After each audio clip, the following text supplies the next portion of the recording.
Hi, and welcome to GenSafe.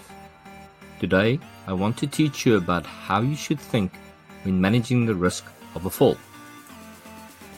I want to teach you how you should think about what controls you would select using the same factors that health and safety inspectors use when making enforcement decisions.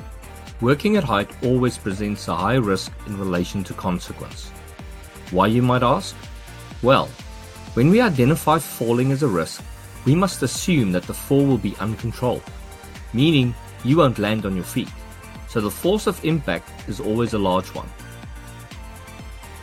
To put it simply, if a worker that weighed 100 kilograms fell uncontrolled from 1 meter high, he or she would generate a force close to 1,000 kilograms, and the human body is not made to withstand such a force. So, it is important to make sure you select the right controls under the circumstances, taking into account that the consequence from falling will always have the potential of being really bad. Health and safety inspectors will always look at a fall from height as being a high-risk activity, given that they assume the fall can be uncontrolled and that the consequence has the potential to be very bad, hence the need to manage the risk of a fall.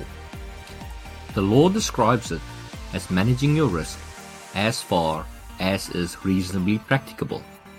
You might be wondering, what do you mean by reasonably practicable?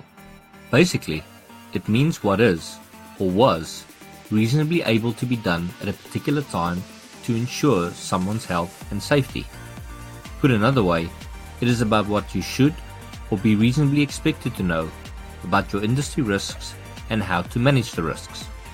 This includes understanding the likelihood of an accident happening, the degree of harm that might result from that accident, and weighing up the cost of this and whether it is grossly disproportionate to the risk.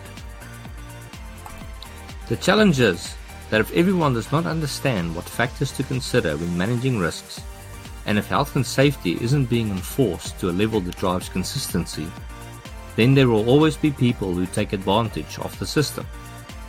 This makes it very important to not focus on what everyone else is doing wrong, and instead focus on what you need to do right. To manage the risk of a fall, you must consider the possibility that the risk could be eliminated. In terms of working at height, if a task can be done from the ground, and it is a known and accepted industry practice, then that is what you should do.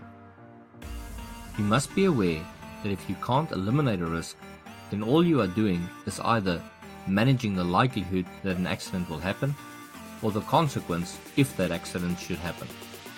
It means that statistically there is always the possibility that you could have an accident, and it is that possibility and consequence you are assessing and managing. Once you have determined that eliminating the risk is not an option, you must minimize the risk, and this is where a lot of people fail to correctly and effectively plan how the risk will be managed. Effectively planning how the risk of a fall will be managed becomes very important, because if you or one of your workers did have a serious accident that is deemed to be a notifiable event under the law, you will need to show and explain how you manage the risk. Want to know more about what factors health and safety inspectors use when making enforcement decisions and how to manage the risk of a fall?